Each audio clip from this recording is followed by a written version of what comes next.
Isa ka bang empleyado o OFW pero nahihirapang makaipon o makapundar dahil kulang ang sinasahod dahil puro ka padala sa family for emergency, monthly allowance, pang-groceries at mga bayarin?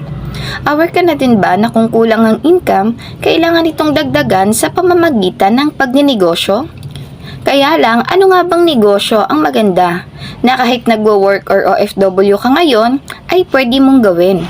Anong negosyo ang portable at yung hindi gaanong risky na yung hindi masyadong hassle at syempre, yung hindi masyadong mahalang puhunan?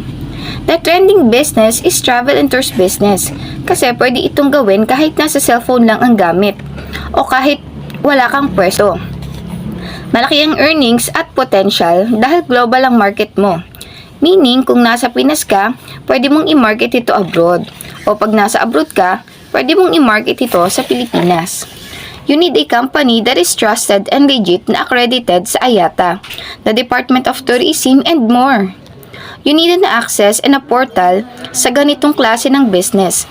Yan ang ipoprovide sa iyo ng Global Pinoy Travel and Tours. Lifetime business na? No cash bond, no royalty fee, no expiration, pwede talaga ito sa iyo.